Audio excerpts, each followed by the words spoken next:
এখানে এখানে একটা খরগোশ পাওয়া গেছে। যাই হোক গাইস, আমি এখন আছি অ্যামাজন জঙ্গলে। আর এখানে প্রচন্ড মানে এত উঁচু উঁচু পাহাড়ের মধ্যে উঠতে হচ্ছে, বৃষ্টিতে ভেজা মাটি। আর এখানে আমি উঠতে পারছি না, এতটা কষ্ট হচ্ছে যে আপনারা দেখতে পাচ্ছেন। হ্যাঁ, অনেকটা উপরে উঠে গেছি। তো এখানে আমি এসছি আপনাদেরকে দেখাতে যে এখানে কিভাবে টিকে থাকতে হয় আর কিভাবে কি খাবার দাবার খেয়ে বেঁচে থাকতে হয়। খারাপ হয়ে যাচ্ছে আমার, উঠতে কষ্ট হচ্ছে। আর প্রচন্ড ভেজা ভেজা মাটি আর বৃষ্টির মধ্যে এখন তো এরকম একটা অবস্থা যে মানে কি বলবো আপনাদের, মাটি ধসে ধসে পড়ে যাচ্ছে। আর এইখানে সব থেকে বেশি ভয় হচ্ছে সাপের। এখানে অনেক মোটা মোটা সাপ পাওয়া যায়, আর যেগুলো যে জঙ্গলের মাঝখান থেকে ভেতর ভেতর হয়ে মানে কোথা থেকে যে চলে আসে আপনি কখনো ভাবতেও পারবেন না। তো প্রচন্ড রিস্ক নিয়ে এখানে হাঁটছি। আর এখানে শুকনো লাকড়িও পাওয়া যায় না, কাঠ পাওয়া যায় না, যেগুলা যে আমি আগুন জ্বালাবো আর আগুন জ্বালে যে এখানে পুড়ে আমি সাপগুলো খাবো ওগুলাও পাওয়া যায় না।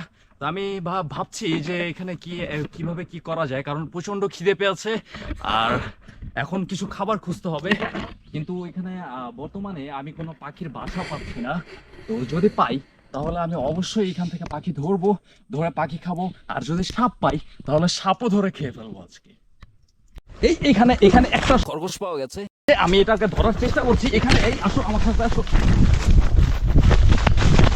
বুঝে বুঝে বুঝে বুঝে